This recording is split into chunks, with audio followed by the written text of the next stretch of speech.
आज की ये पावन बेला परमात्मा प्रभु महावीर के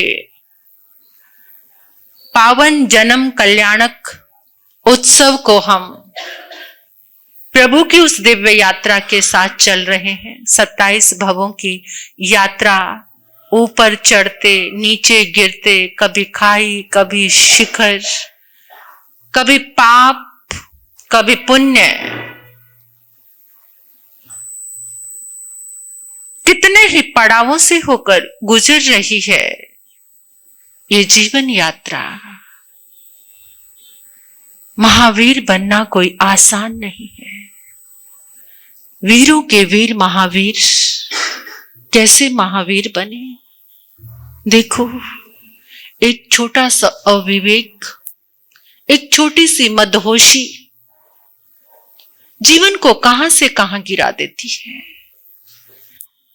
कितनी जरूरत है संभल कर चलने की, कितनी जरूरत है अपने आक्रोश, क्रोध और अहंकार पर संयम रखने की।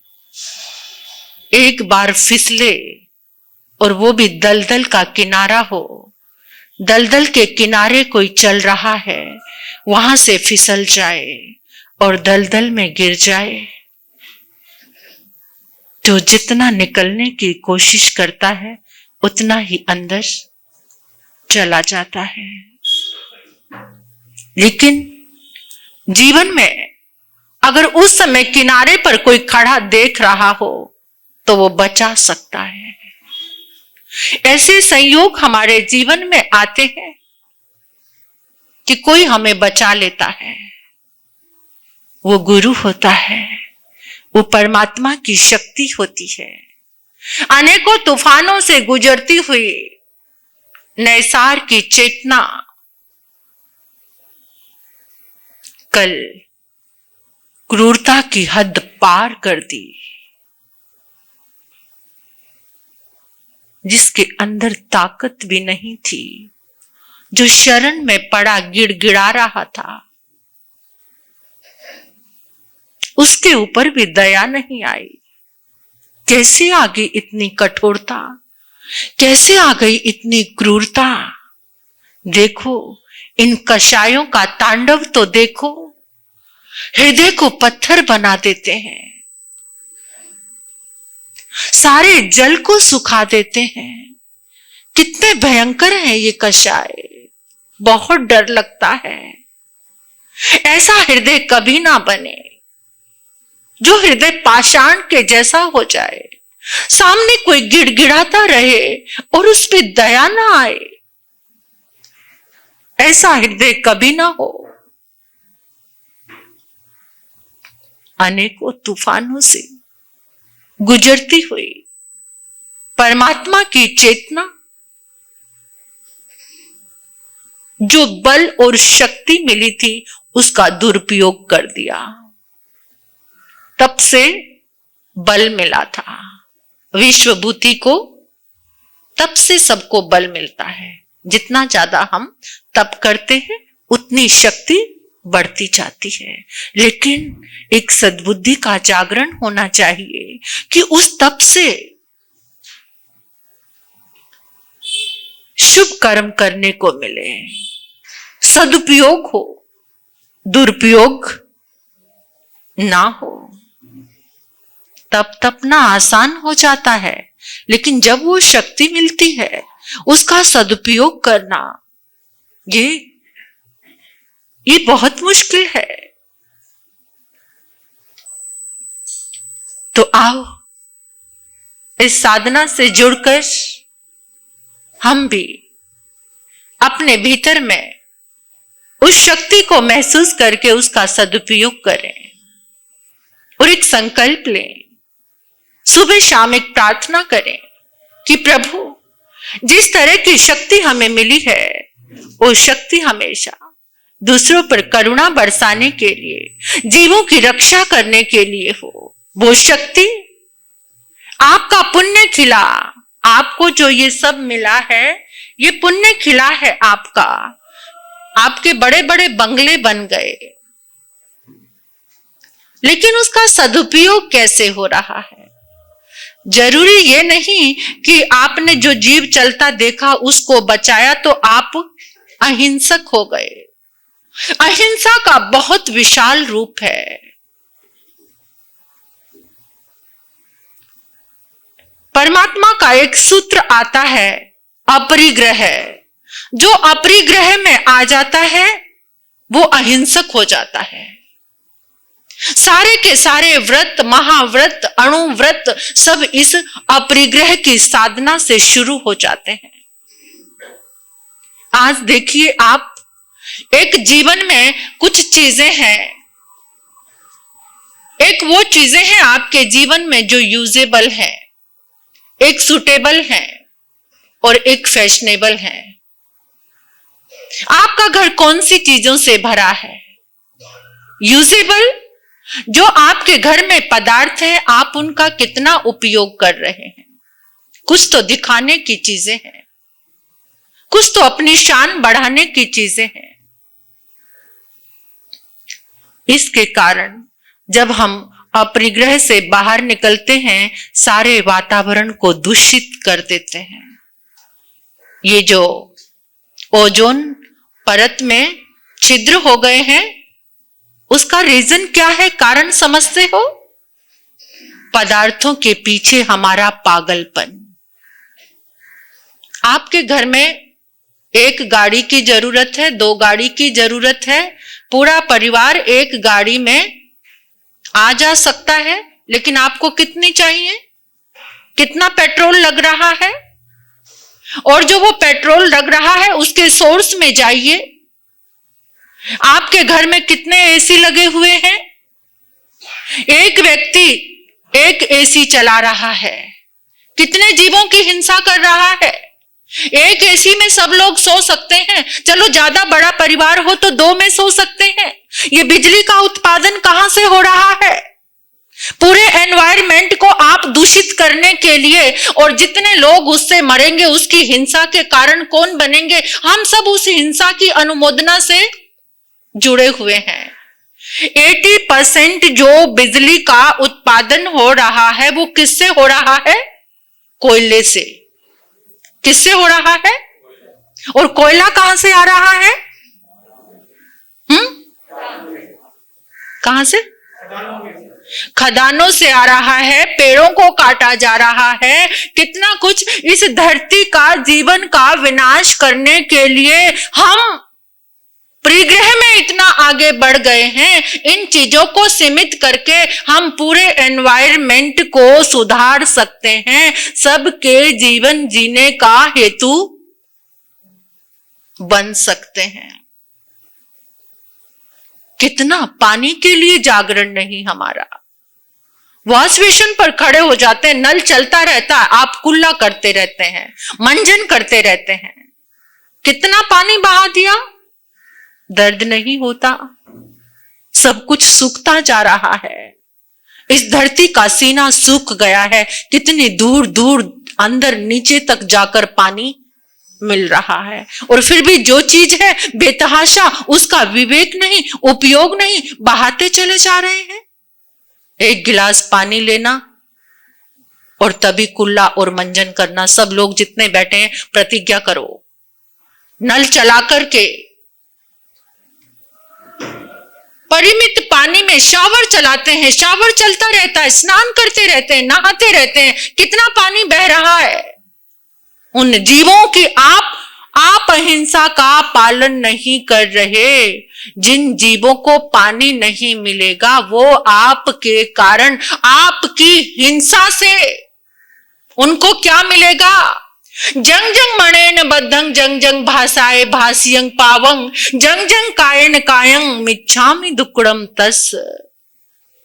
ये मन से इतना बंधन कर रहे हैं, शरीर के लिए इतना। यही गाथा चल रही थी कल से अंदर में, जंग जंग मणेन बद्धं। पता नहीं चलता कब बांधते जा रहे हैं, कब क्या करते जा रहे हैं। इस पूरे वातावरण को, पर्यावरण को शुद्ध, पर्यावरण के सबसे बड़े वैज्ञानिक कोई थे तो परमात्मा प्रभु महावीर, जिन्होंने हमें अनेकांतवाद दिया। उस पर्यावरण का एक हिस्सा है अपरिग्रह। जब तुम अपरिग्रह में आते हो तो तुम पर्यावरण का सुरक्षण करने वाले बन जाते हो। कितनी घर में चीजें हैं यूजेबल, सूटेबल, ठीक है, यहां तक ठीक है, जो सूट हो रहा है उसको लेते जाओ, नहीं जम रहा, लेकिन फैशनेबल। आज पूरा जीवन की पूरी एनर्जी किसमें लगा दी है? कितने सोफे उपयोग में आते हैं बैठने के लिए, और दिखाने के लिए कितने हैं घर में, दिखाने के लिए कितने हैं। एक टीवी उपयोग में आता है और दिखाने के लिए कितने हैं। कहां पर हम, कहां इस सूत्र पर टिके हुए हैं? अपरिग्रह।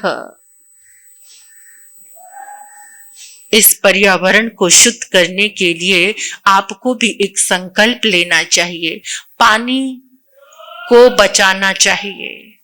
जितने लोग बैठे हैं कम से कम वो तो प्रतिज्ञा करके जा सकते हैं, एक बाल्टी आधी बाल्टी पानी से ज्यादा पानी हम नहीं बहाएंगे। किसके किसके जीवन में विवेक है ये? आपके जीवन में धन्यवाद है, अभिनंदन है आप लोगों के, जिनके जीवन में विवेक नहीं है। आज प्रतिज्ञा करके जाएं, अपने बच्चों को सिखाएं, गिलास भर के पानी का दें और उससे वो मंजन करें, कुल्ला करें और नल खोलकर बेतहाशा पानी ना बहाएं। हम किसी को जिंदा रखने का माध्यम बने। इतना सा पानी, एक बूंद पानी में क्या। और एक बात और मैं सबको हमेशा से सिखाती हूं, आपके घर में कोई भी आता है तो सबसे पहले आप क्या देते हैं? पानी परोसते हैं। कैसे देते हैं पानी? गिलास भर के। वो कितना पीते हैं? और बाकी पानी? तो पानी परोसने का ढंग बदल लीजिए। एक लोटा भर के पानी या बोतल और खाली गिलास देना। जैसे, वैसे तो आप बड़े सयाने हैं, वैसे कोई आता है जब उनके सामने ड्राई फ्रूट्स परोसते, वो कैसे परोसते हैं? वो कितनी सारी कटोरी रखी होती है ना, बाउल रखे होते हैं, सामने वाला आता है और एक एक, तो वहां पर भी निश्चित कर दिया करो ना, जैसे गिलास पानी निश्चित कर दिया कि ये पूरा गिलास तुम्हारे लिए है, तो कटोरी भर के पूरा ड्राई फ्रूट दिया करो ना कि ये सिर्फ तुम्हारे लिए, पूरा खाओ। उसमें तो बड़े सयाने हैं, थोड़ा थोड़ा। पानी परोसने का ढंग बदलो। एक गिलास पानी आरओ का बनता है, कितना पानी नाली में जाता है? हाँ, 2 गिलास तो जाते ही होंगे एक गिलास पानी जब बनता है, और फिर भी वो आधा पीकर। और आप भी बड़े बड़ी जगह पर, बड़े बड़े आयोजनों में, पार्टी में जाते हैं, शादी विवाहों में जाते हैं, आपके पास जो बोतल होती है, मैं देखती हूं अक्सर जैन समाज के ऐसे कार्यक्रमों को कि जब हम जाकर देखते थे पूरे हॉल में बोतल बिखरी होती है, किसी में आधी बोतल पानी की है, कोई पौनी बोतल पानी की है, और शो। हाँ, मानती हूं तुम्हारे पास प्रभु की कृपा हुई है, पुण्य खिला है, बहुत पैसा है। एक जगह जैन कॉन्फ्रेंस का एक कार्यक्रम था बेंगलोर में, मुझे डर नहीं लगता जो सत्य है उसको बोलने में। तो जब हम सुबह वहां पर देखा, कहीं पर रसगुल्ले पड़े हुए हैं, कहीं पर आटा बिखरा हुआ, गुथा हुआ आटा, कहीं पर बोतल, इतनी सी बोतल पानी की पी रखी है, पूरी बोतल ऐसे ही पड़ी है। क्या तुम वो जो चीजें बची थी किसी के उपयोग में नहीं दे सकते? क्या इतना विवेक नहीं? क्या उनको अधिकार है ऐसे बड़ी बड़ी बातें करने का, बड़े बड़े आयोजन करने का, बड़े बड़े मिशन चलाने का, और अंदर में कुछ भी, अंदर से खाली है, कोई विवेक नहीं है। जब तक जीवन में विवेक नहीं आएगा तब तक कुछ भी बनने वाला नहीं है। तो इसलिए प्रतिज्ञा करके जाओ, कुछ भी वेस्ट, और कुछ वेस्ट नहीं है इस धरती पर। तो कम से कम आने वाले समय को देखते हुए पानी खत्म हो जाएगा, पर्यावरण दूषित हो रहा है, ओजोन परत में छिद्र हो गया है, गर्मी, तापमान बढ़ता जा रहा है। ये पंचम काल का प्रभाव, लेकिन परमात्मा के सूत्र हमें जागरूक कर रहे हैं। एक व्यक्ति जागेगा, एक दिया जलेगा तो उसके अंदर ताकत होगी 10 बजे हुए 100 बुझे हुए दियों को जलाने की। तो ऐसे दिए बने हम सबको जगाते चले जाएं। बड़े बड़े आयोजनों में, बड़े बड़े पार्टीज में, बड़े बड़े विवाहों में जाकर अगर हम शुरुआत करेंगे, हो सकता है कोई व्यक्ति आपको फॉलो करे और उसका जीवन भी बदल जाए। बदलेगा जरूर। एक बदला हुआ व्यक्ति सबको बदल सकता है। तो इस महावीर कथा से, महावीर गाथा से हमें यही संदेश मिल रहा है कि पल पल पर विवेक की आवश्यकता है। पल पल पर हमें जागरूक, जो चीज तुमसे खाई नहीं जा रही, तुम्हारे पास बच गई है, उसको बांट दो। वैसे तो मेरी दृष्टि में तो यह है कि बचा हुआ बांटोगे तो बचा हुआ ही मिलता है। क्या? बचा हुआ बांटोगे तो बचा हुआ ही मिलता है। जो अपनी प्रिय चीज बांटोगे तो तुम्हारी सारी प्रिय चीज तुम्हारे पास। ये तो प्रकृति का शाश्वत नियम है। लेकिन हम तो इसी मानसिकता से जुड़े हैं, जो बचा हुआ है वो दे दो। क्या? जो बचा हुआ है बचा खुचा। तो बचे खुचे के भागी मत बनना।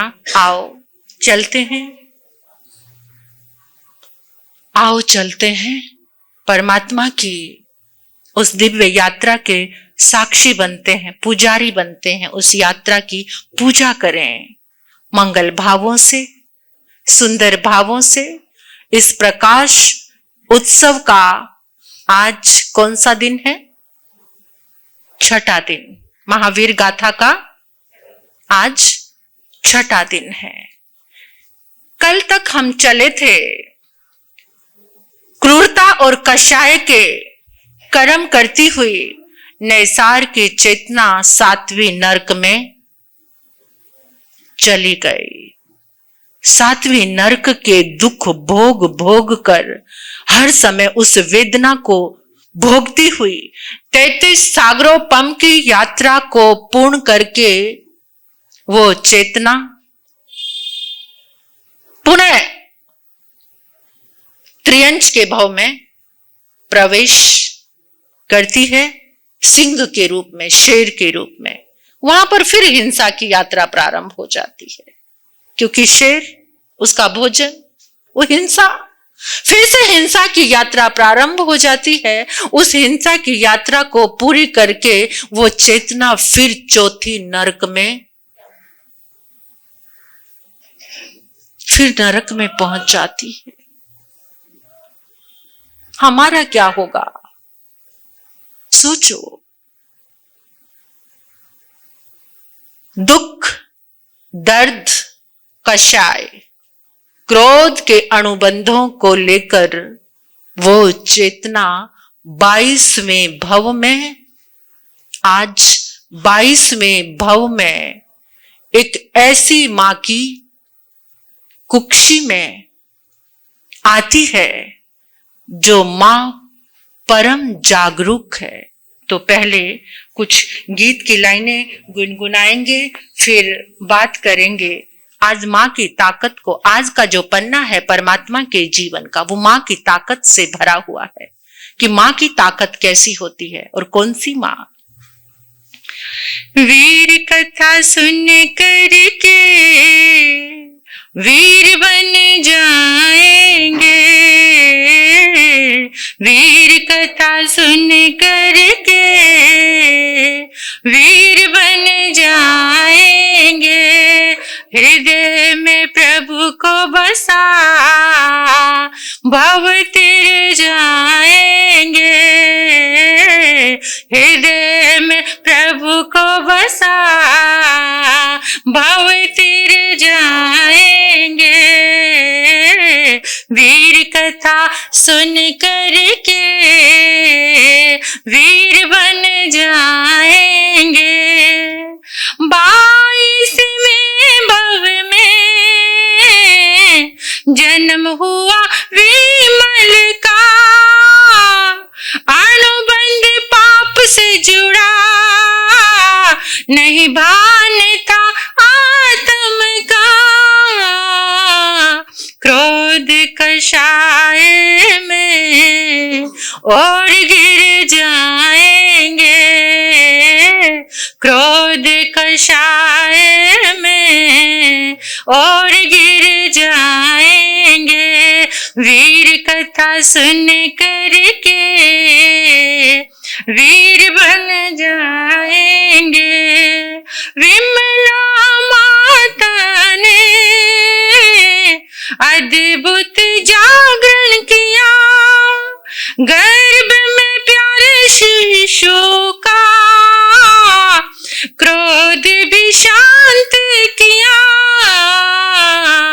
माँ की करुणा से कल्याण कर जाएंगे, माँ की करुणा से कल्याण कर जाएंगे। वीर कथा सुन करके वीर बन जाए। माँ की शक्ति से मोक्ष की राह मिले, पाप के पंख में भी मैत्री के फूल खिले। माँ जब जागेगी उजाले हो जाएंगे, माँ जब जागेगी उजाले हो जाएंगे।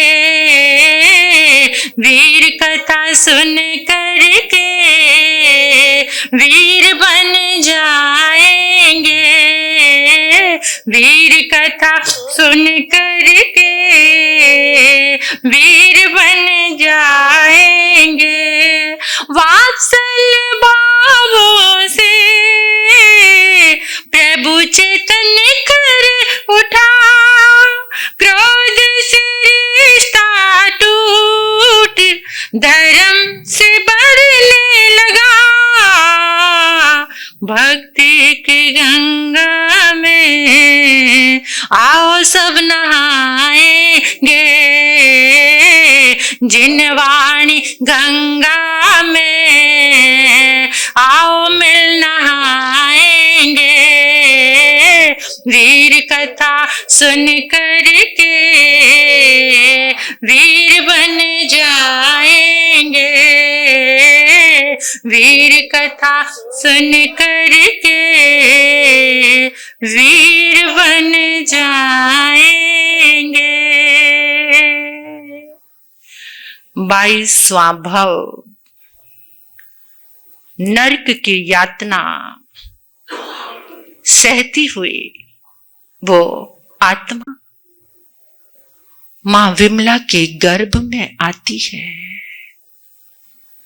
जैसे ही मां के गर्भ में वो आत्मा का आगमन होता है, मां की टोटल पूरी लेशा बदल जाती है। जीव अपनी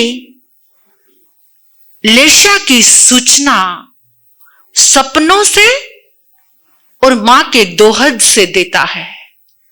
जब जीव मां के गर्भ में आता है तो मां को कोई सपना आता है, उस सपने से वो अपनी लेशा की उपस्थिति दर्ज कराता है कि वो कौन सी लेशा का जीव मां के गर्भ में आया है। या मां को कोई दोहद यानी संकल्प, जिसे आगम की भाषा में दोहला कहते हैं, वो तीसरे महीने में या उसके आगे पीछे मां के अंदर कोई संकल्प आता। आपने सुना होगा रानी चेलना के मन में क्या संकल्प आया था कि मैं अपने पति के कलेजे का मांस, ऐसी सती रानी चेलना, उसके अंदर ऐसा संकल्प आया। जीव की लेशा की उपस्थिति का सूचक। इधर विमला मां बार बार क्रोध आने लगा, चिड़चिड़ाने लगी, छोटी छोटी बात में इरिटेट होने लगी, तीखा भोजन करने को मन करने लगा, बात बात में तीखी आवाज में सबसे बात करने लगी। एकदम चिंतन किया, मेरा स्वभाव तो ऐसा नहीं था, ये मेरे स्वभाव के विपरीत मुझसे ऐसा आचरण क्यों हो रहा है।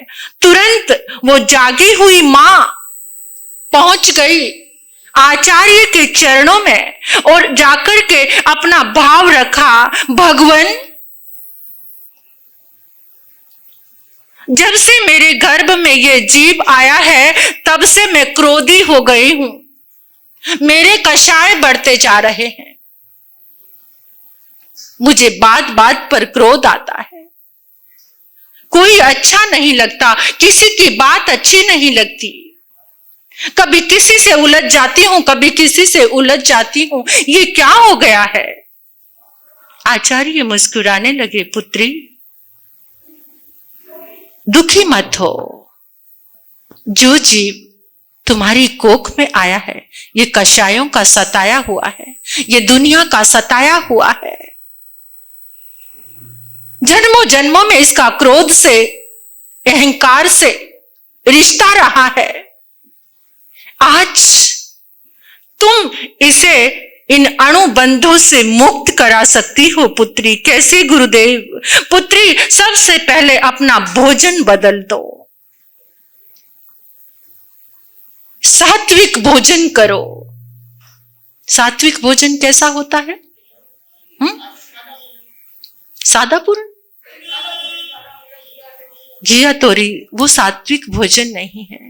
जिस भोजन में प्रभु की प्रार्थना प्रवेश कर जाए वो सात्विक भोजन हो जाता है। जब आप घर में भोजन बनाते हैं, भोजन बनाते समय बहनों 6 जीव निकाय के जीवों से क्षमा मांगकर भोजन बनाओ और ये कहो कि ये भोजन भगवान का प्रसाद है। गौतम प्रसादी अपनी भोजनशाला में बनाओ। पहले तो सबसे पहले शब्दों में सुधार करो, किचन बोलना छोड़ो, किचन किच किच, रसोई घर बोलो, भोजन गृह बोलो, रसोड़ा बोलो। शब्दों की बहुत बड़ी ताकत होती है। परमात्मा का प्रसाद बनाओ। जिस भोजन में परमात्मा की शक्ति, प्रार्थना की शक्ति पहुंचती है वही भोजन प्रसाद होता है, वही सात्विक अन्न होता है। पुत्री, अपने भोजन को सुधार लो, भोजन को सात्विक भोजन करो, भूमि पर शयन करो, पूर्णतः ब्रह्मचर्य व्रत का पालन करो और ध्यान स्वाध्याय का आलंबन लो। तीसरा, जितने भी धार्मिक स्तोत्र हैं उनकी आराधना करो। धीरे धीरे तुम्हें महसूस होने लगेगा कि जीव शुद्ध होता जा रहा है। पुत्री, तुम इस जीव को शुद्ध बना सकती हो। ये सारी विधि से उसका सारा क्रोध, कषाय शांत होने लगेंगे। देखना, विमला मां को आलंबन मिल गया, मां जागी हुई थी। आप ये मुझसे बेहतर जानते हो जो माताएं बनी हैं कि मां जो खाती है वही जीव, मां जो सोचती है। इवन कि परमात्मा ने भगवती शास्त्र में यह कहा कि जीव की गति को निश्चित करने वाली भी मां बन जाती है। इतना बड़ा कर्म सिद्धांत को चैलेंज है मां की ताकत का। क्योंकि अगर मां शुद्ध भावों में है, अगर गर्भ में जीव का प्राणांत हो जाता है तो मां जो सोच रही थी उस जीव को वो गति, क्योंकि वो जीव भी वही सोच रहा है जो मां, अगर मां उस समय पाप में चल रही है और जीव का प्राणांत गर्भ में हो जाता है तो वो मां उसको दुर्गति में, एक जागी हुई मां, एक मां मदालसा जिसने अपने सब पुत्रों को संत मोक्षगामी बना दिया। शुद्धो असी, बुद्धो असी, निरंजनो असी, निर्वकारो असी, माया मोह विवर्जितो असी।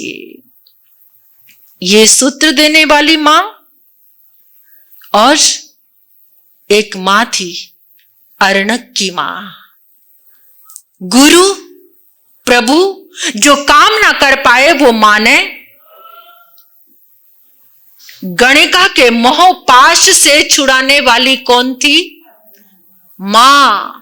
अर्णक, बेटा अर्णक, मां बावली सी होकर गलियों में फिरने लगी और एक दिन मां की वो टंकार बेटे के हृदय से टकराती है और उस हृदय में गणिका का जो मोह पाश था वो सारा पाश छिन्न भिन्न हो जाता है, टूट जाता है ये मां की।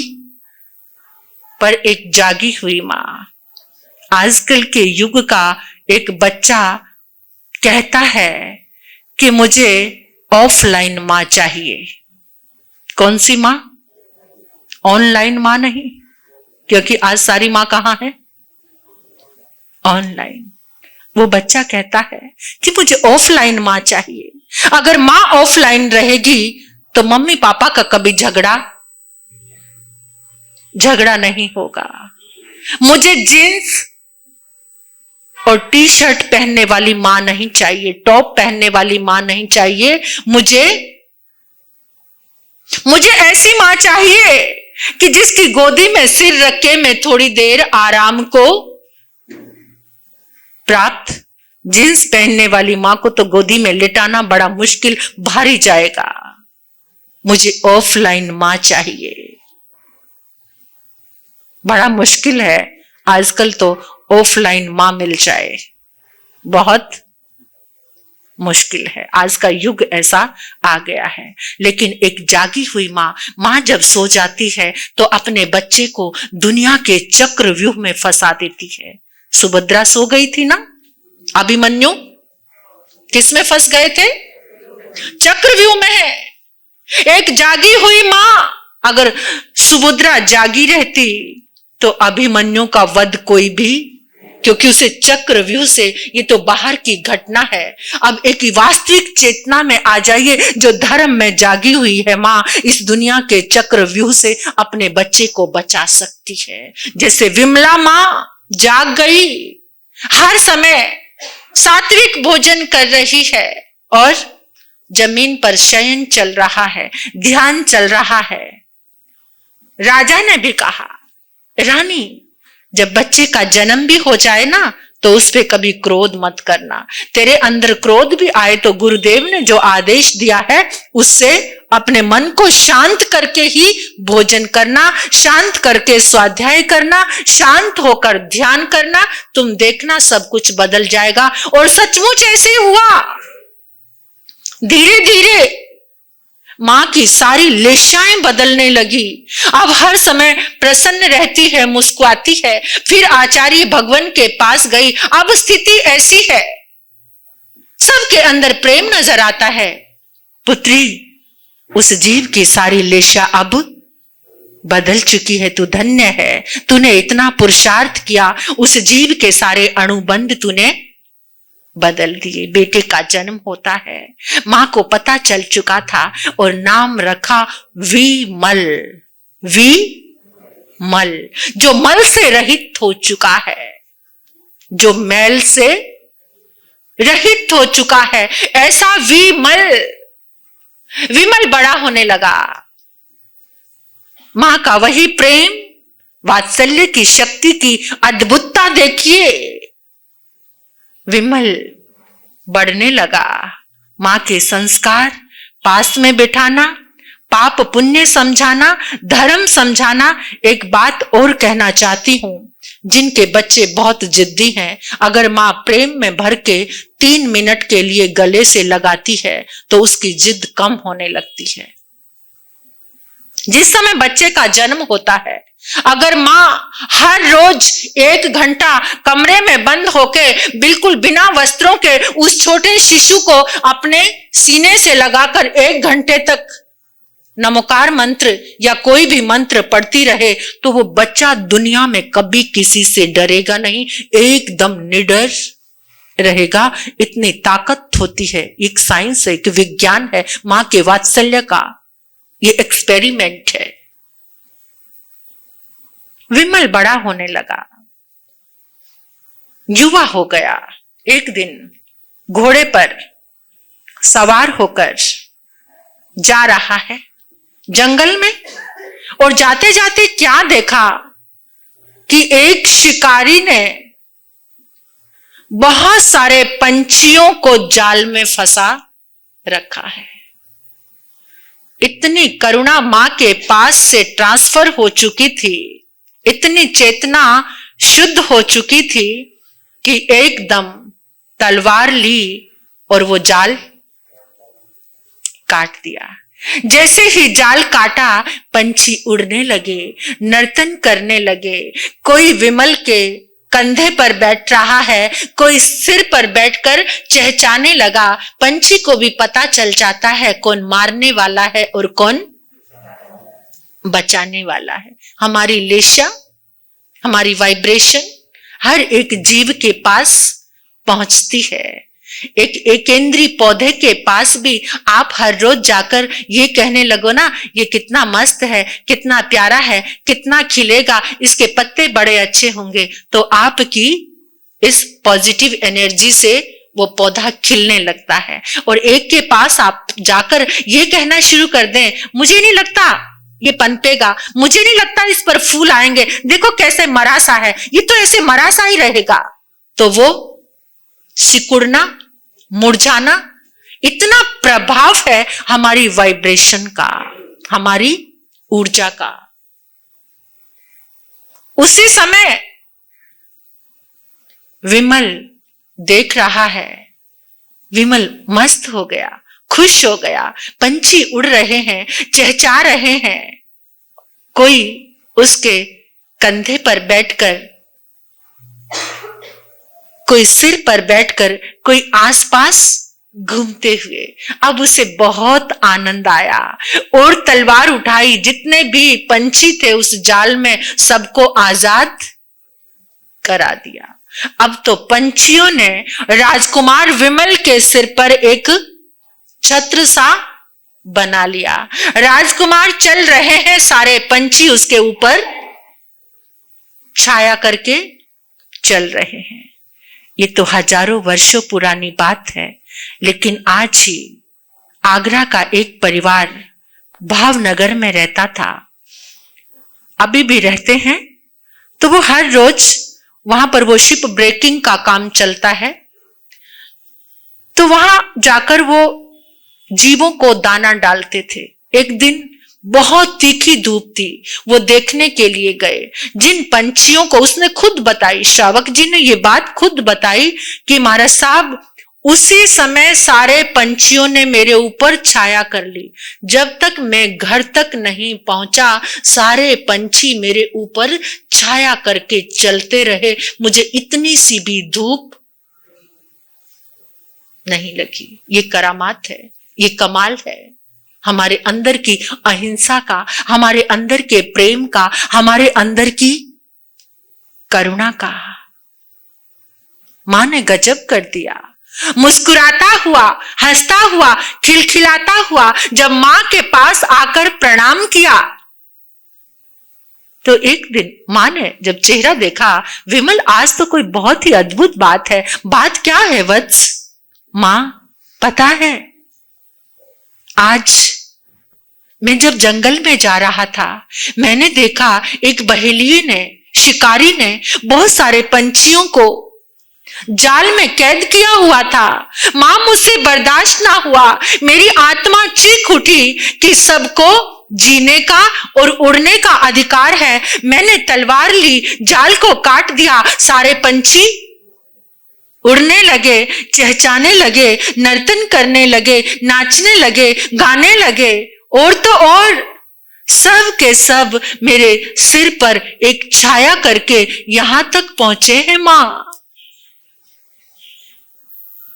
मां ने एकदम अपने बच्चे को गले से लगा लिया, उसका माथा चूम लिया और एकदम हाथ जोड़कर प्रार्थना में मां बोलने लगी, हे प्रभु, आज मेरी तपस्या सफल हो गई।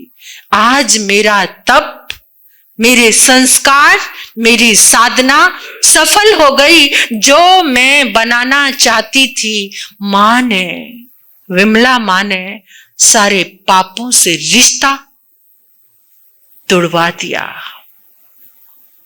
पाप से छूटने की शिक्षाएं तो बहुत मिली थी, संदेश बहुत मिले थे। जो काम संभूति विजय न कर पाए, जो कार्य आदिनाथ भगवान के समोशरण में ना हो पाया वो मां ने कर दिखाया। मां की ताकत तो देखिए, एक जागी हुई मां क्या से क्या कर सकती है, और एक सोई हुई मां, एक भौतिकता के ग्लैमर्स के रंग में रंगी हुई मां क्या करती है। आज की मां कैसी है? कुत्ते के बच्चे को उठाने का तो समय है, लेकिन अपने बच्चे को, उसको तो नौकरानी बग्गी में लेकर चलती है, और कुत्ते के बच्चे को उठाकर फिर बुढ़ापे में कुत्ता ही नजर आएगा आसपास बच्चा। जब उठाना था तब। कैसा है ये भौतिकता का वातावरण? जन्म लेते ही मां बच्चे को अपने से डिस्कनेक्ट कर देती है। बच्चे को कोई मतलब नहीं है उस सुंदर झूले और पलने से। ये बच्चों के लिए रूम्स तैयार करते हो ना, बड़ी खुशी से हमें भी दिखाते हो, देखो हमारे बच्चों का रूम। वो छोटे बच्चे को उससे कोई मतलब नहीं है, जब वो बड़ा होगा तब की बात है। उस सजे हुए झूले से पलने से उसको कोई मतलब नहीं है। उसे तो सिर्फ मां का वात्सल्य चाहिए, मां की ऊर्जा चाहिए, मां की ताकत चाहिए। उस समय वो ताकत नहीं देते और इतना कमजोर कर देते हो, और उस कमजोर को इस चारों तरफ से दगाबाज दुनिया में छोड़ देते हो। मां के वात्सल्य की ताकत, काश हर एक मां विमला मां जैसी हो जाए, मोक्ष के मार्ग पर चलाने वाली मां हो जाए, मदालसा मां हो जाए, अरण्यक की मां जैसी मां हो जाए। कहां भटक रही थी चेतना, कितना डर था। नरक की यातनाएं कोई सहकर आता है तो कितना भयभीत रहता है, कितना डरा हुआ रहता है। ऐसे अणुबंधों को छुड़ाने में मां की कितनी ताकत लगी होगी। किस कदर मां ने अपने बच्चे को पुनः नैसार की चेतना को करुणा और वात्सल्य का जल मिल गया।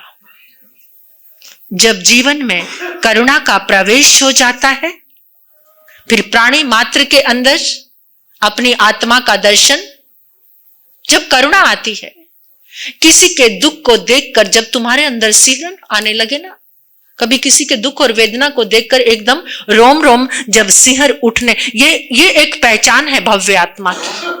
भव्य आत्मा की, इस संसार में दो तरह की आत्माएं हैं ना, एक अभव्य और एक भव्य। अभव्य आत्मा गौतम जैसी करनी कर सकते, बेले बेले पारना करके 21वें देवलोक तक जाकर बैठ सकते हैं, 21वें देवलोक में जाकर। लेकिन ये स्पंदन, ये करुणा उनके भीतर नहीं होती। तुम्हारी अपनी भव्यता की परीक्षा करनी है तो जब किसी का दर्द देखकर तुम्हारा रोम रोम सिहर उठे, तुम्हें भी दर्द सा होने लगे, तो परमात्मा जिनवाणी कहती है ये निश्चय है, ये निश्चय है कि तुम भव्य आत्मा हो, तुम संसार से पार होने वाली आत्मा हो। अहंकार में फूली आत्मा, क्रोध में रंगी आत्मा, उसके सारे अनुबंध विमला मां ने छुड़ाकर करुणा का प्रवेश, शुद्ध सात्विक, और जहां जब वात्सल्य की अधिकता होती है, मैंने पहले भी बताया था कि सफेद रक्त कण हमारे बढ़ने, जब जीव करुणा से भरता है ना, जितना ज्यादा कोई करुणा में होगा उसके जीवन में उतना ही रोग कम होगा। बहुत जो हिंसा करके आते हैं या हिंसा के भाव में रहते हैं, उनके शरीर में उतना ही ज्यादा रोग होता है। रोगों को देने वाली कौन है? हिंसा। करुणा से अंतर्मन और ये शरीर स्वस्थ रहता है।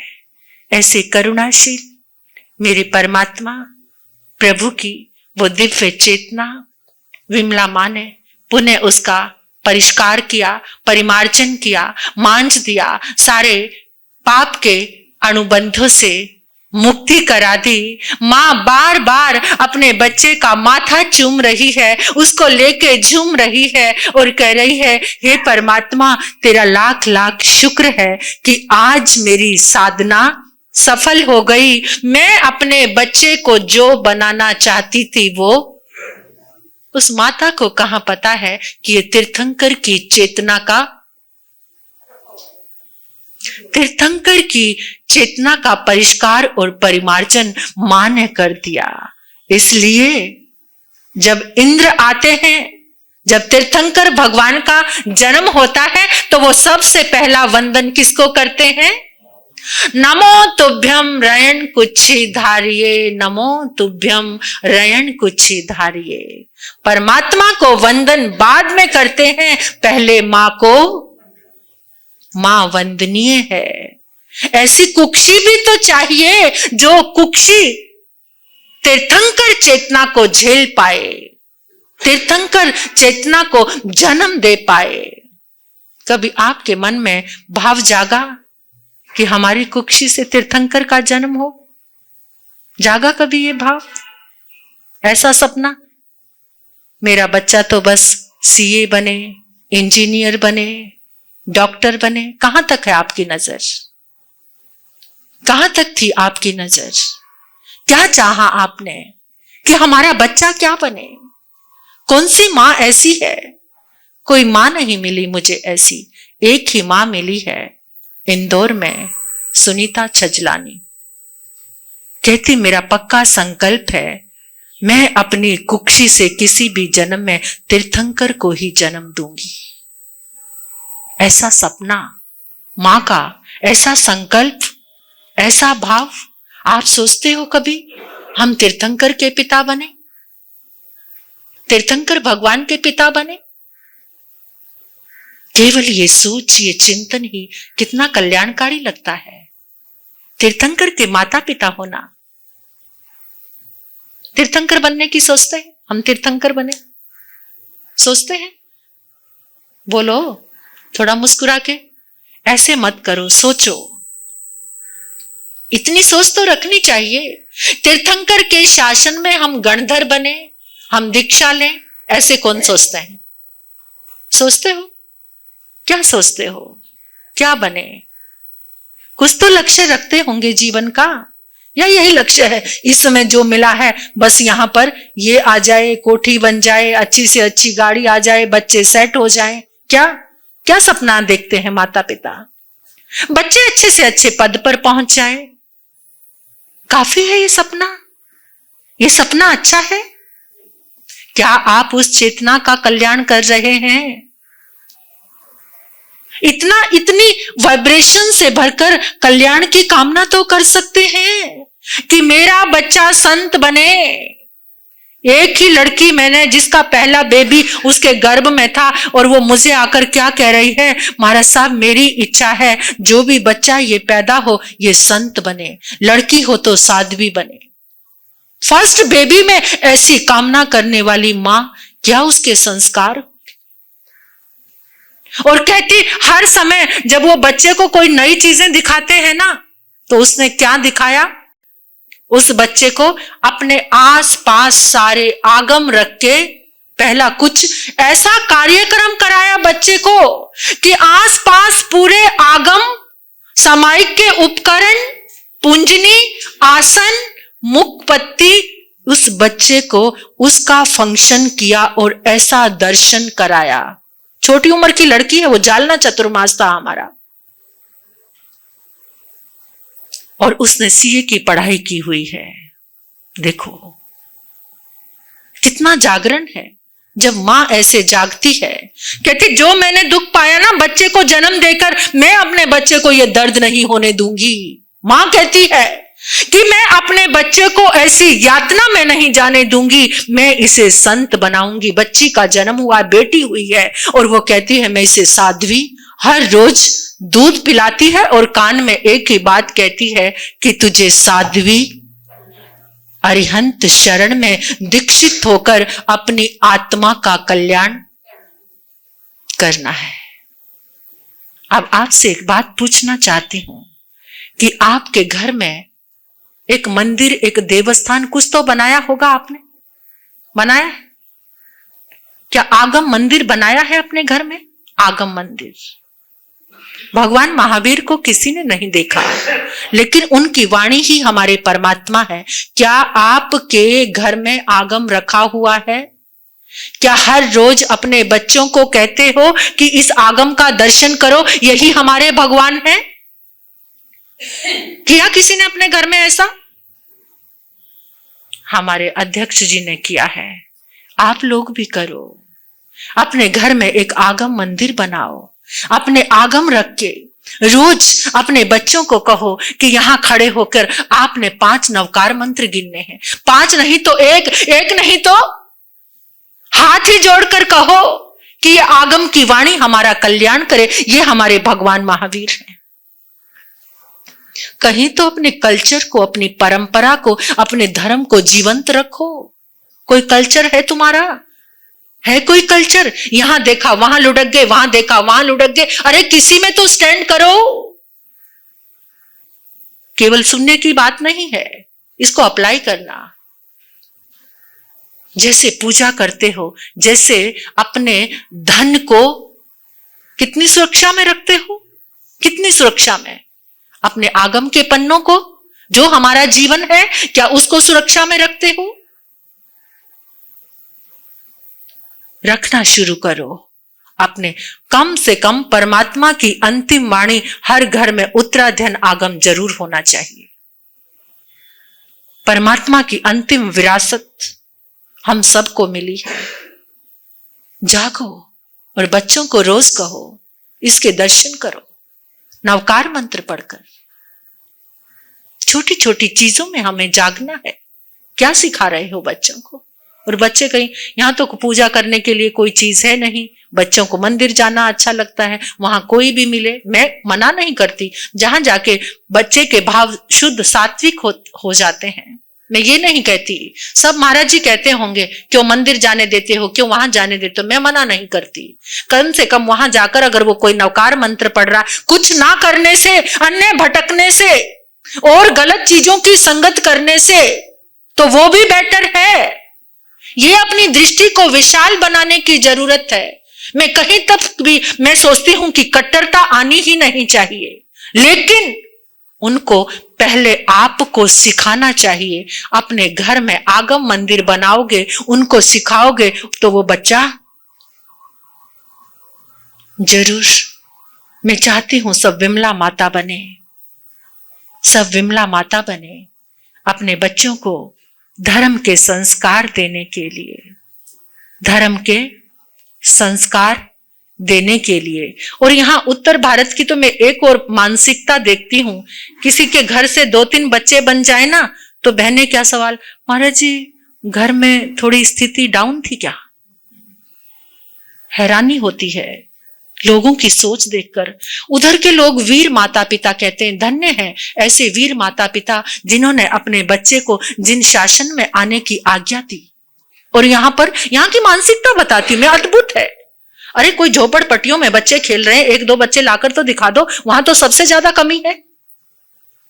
ये ठीक है, जीव के संस्कार है, जितने समय का उनका रिश्ता जुड़ा हुआ है, क्योंकि ये कर्म की श्रृंखला है। कोई लॉन्ग समय तक रह पाता है, कोई वृक्ष पे कच्चे फल होते हैं, कोई पक्के फल होते हैं, हम किसी को कुछ कह नहीं सकते। लेकिन जितने समय तक भी वो साधु संतों का समागम करते हैं, रात्रि भोजन का त्याग होता है, वातावरण शुद्ध होता है, सामायिक होती है, तप होता है, संवर होता है, पोषद होती है, व्रत होता है, एकाशना होता है, कहीं ना कहीं कोई संस्कार तो जीव के आते ही हैं।